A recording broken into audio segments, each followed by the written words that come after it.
Welcome back to our channel, everyone. Again with you, Omar from Brownsburg Motorsports, and today we have a 2012 Audi A5, and we're going to be showing you the step-by-step on how to remove the brake pads, rotors, wheel hub, and the wheel bearing on the front. Whether you work on the front passenger, front driver, procedure will be the same. I will drop the link in the description below for all the parts we're going to use, so stay tuned. All right, we went ahead and removed our wheel. The first thing we're going to do is we're going to go ahead and remove this bracket over here. And we're going to do that by, just like you guys just start using a flathead. I'm going to try and push.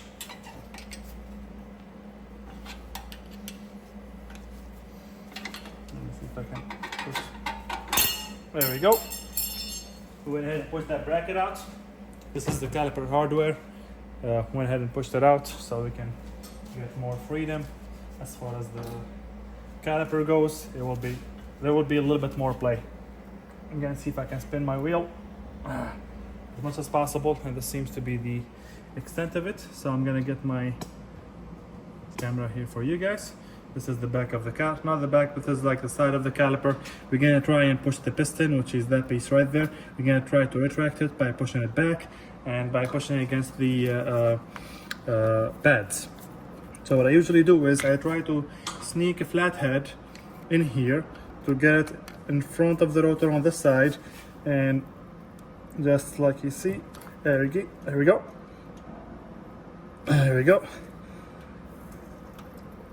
Perfect. Now you see what I did there?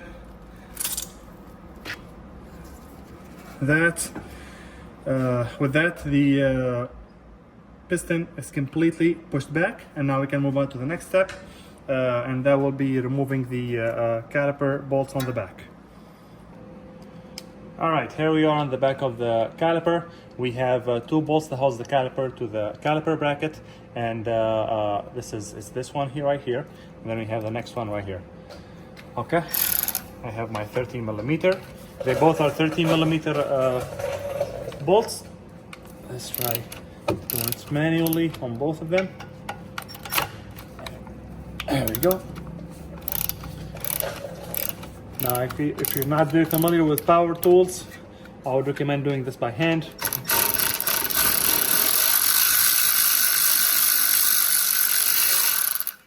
Okay, this is the first one, and then we have the second one.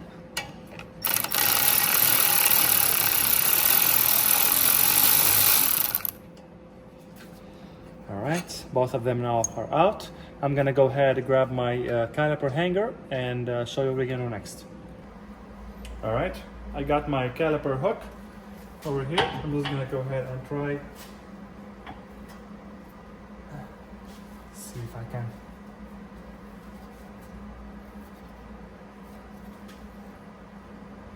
I gotta pull the guides a little bit, and by that, I will show you what I mean in just a second. So the spot where the bolts go, which are these, I just pulled them a little bit. You see how they retract a little bit? I just pulled them a little bit, and that's how I was able to actually take it out. Now let's see if my caliper hook will fit here. Yes, it does fit. Let me see if I can get this better angle. All right. Now our caliper is hooked up over there. We're gonna go ahead and move on to the caliper bracket.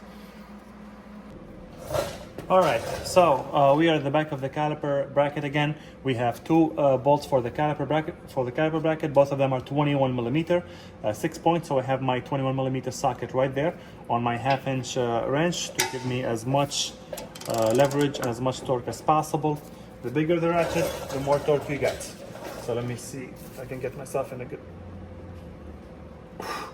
Wow. Okay. There we go. Okay, that's the first one. I just loosened it. Let me see if I can loosen the second one.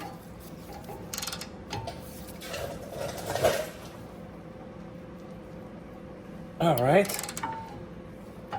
All right, both of them are loosened. I'm gonna go ahead and get those all the way out and remove the caliper bracket.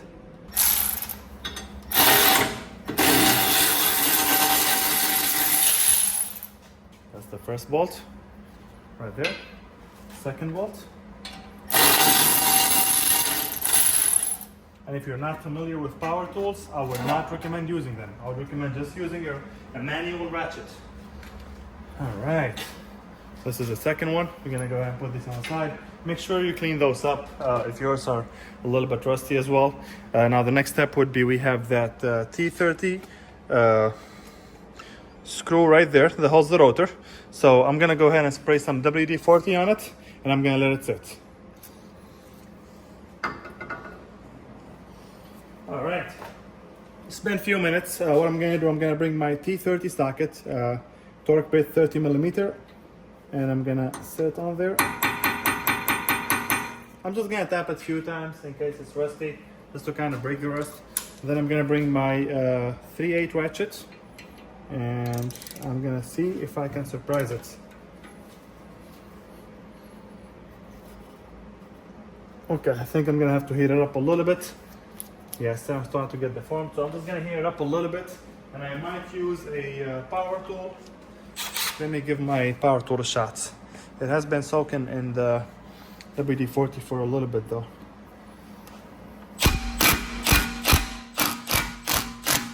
There we go. Perfect. I had to use my power tool. This gun makes my life very convenient. It's a Milwaukee fuel. I think it's M18, if I'm not mistaken. Anyway, I'll drop a link in the description below for this gun. It's not really that expensive. It comes with like 2 batteries and a charger. Honestly, depends where you get it from, but most of the times you get the entire bag with 2 chargers and with 1 charger and 2 batteries. Not sponsored by Milwaukee. It's just Milwaukee has been making my life very convenient for a few years now. And honestly, ever since I opened up my shop, I only had to replace 1 ratchet that was Milwaukee, and that was under warranty too, just because the head broke off, and that's, you know, with every brand. Anyway, now that the bolt is off, I'm gonna go ahead and hammer my rotor a little bit, just to kind of get, I don't think it's gonna, no, it's not gonna come off.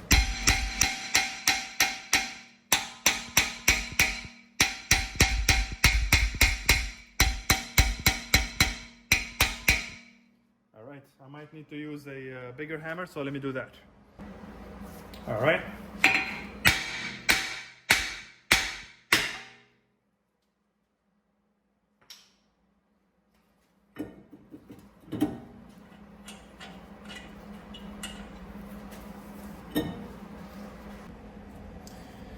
All right, now, as you saw, I was able to get the rotor off. The next step would be removing this bolt right here that goes through the hub, the bearing, and holds on to the CV axle.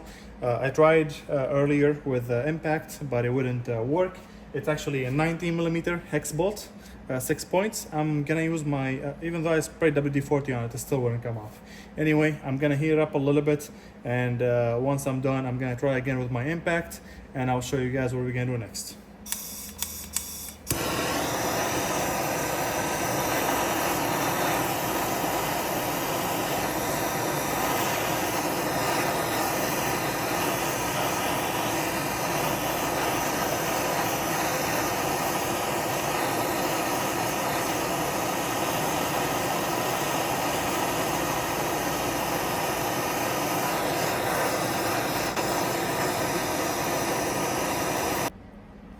All right, I just heated it up. I'm gonna bring my 6-point hex bit socket. I'm gonna give it a shot.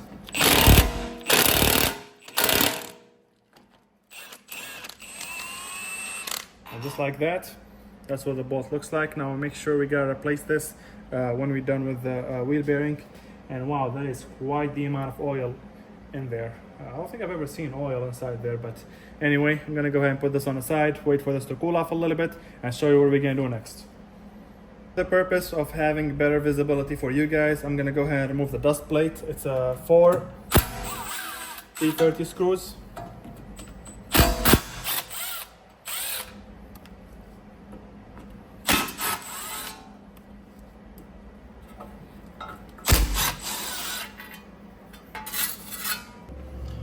All right, if you work on Audi a lot, or you have an Audi and you do a lot of DIYs, you are definitely going to need a set of the triple square sockets. This is what the socket looks like.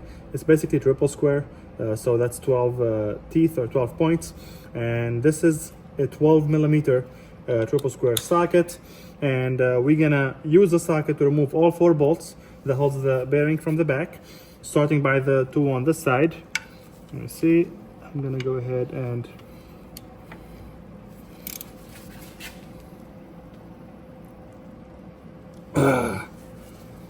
wow, that was so tight. I think it's just the rust buildup on the front. That's what keep them from like coming out easily at the beginning. But once you give it a couple turns, it should ease up. Almost there. There we go.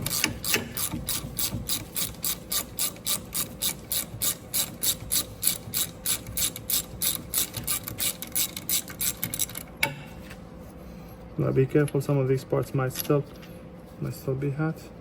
Okay, that's what the bolt looks like.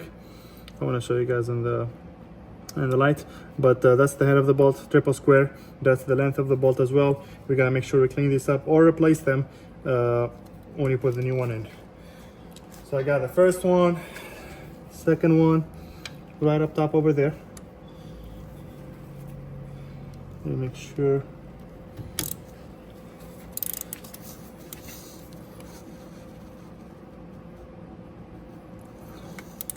I might need a bigger ratchet. I have a longer 3/8 I'm gonna use.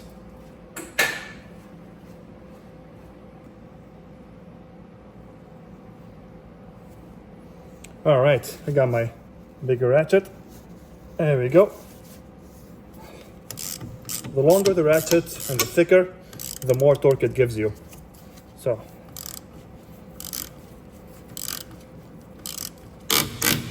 wow, that's all that rust and buildup.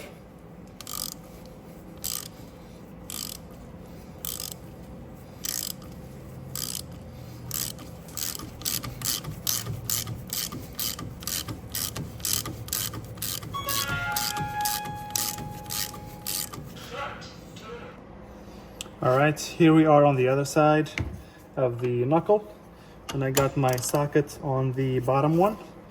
Now the bottom one is a little bit of a tight fitment, and by that I mean the stud for the lower control arm, where the control arm goes. The forward control arm, it goes right there. Yep, it's coming out nicely.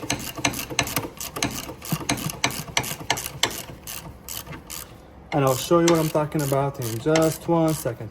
But as you saw, I was able to get my socket on there without having to remove the control arm or loosen the nut for it. All right, almost there. Okay, let's see if I can just get with my hand now.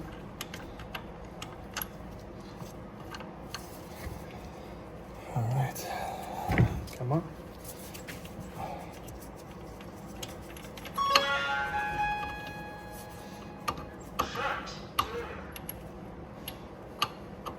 No, I can't get it out all the way, but it's right there because it's hitting against the bottom or the upper. It's hitting against the upper portion of the forward control arm where that nut goes.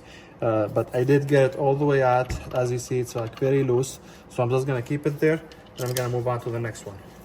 Now, some of these studs, we might have to put them back because I say that because the wheel bearing is seized. I mean, you can tell just by how these bolts came out. We might have to put them back in and then use an air hammer and hammer on the bolts to get the wheel bearing out. But now it's time for the last one. I'm still gonna try the conventional way of removing this wheel bearing, which is hammering it from the side, but we'll find out here short enough. Let me go ahead and remove the last one now. Basically 4 bolts. All of them are triple square, M12, I believe it was. Yep, 12 millimeter.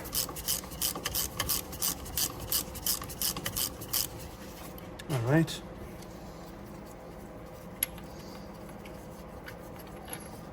And just like that, the last bolt is out. All right, so before we start beating on this wheel bearing, I'm gonna remove the wheel speed sensor. It's a 5mm hex bit, as you see over here.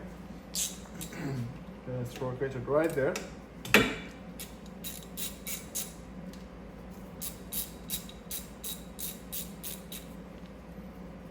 Just to kind of get it out of the way and minimize the risk of hitting it by mistake. Let's see if I can actually remove it. There we go.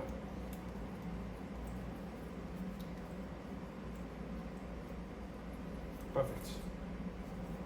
I'm just gonna go ahead and hang it there on the side.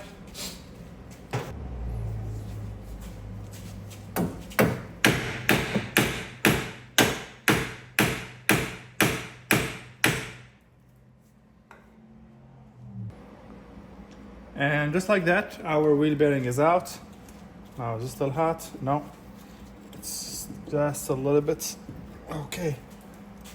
Oh my God, the oil. The amount of oil inside this is off the charts. Okay, this is our wheel bearing is out. I'm gonna go ahead and clean up around the edges right now.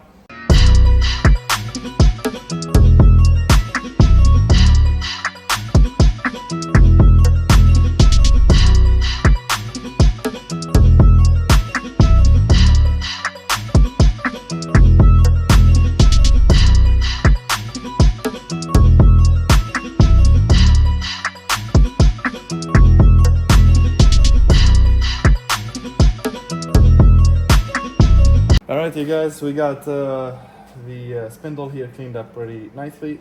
We got our wheel bearing assembly here. Now, when you buy this, it's not gonna come as an assembly.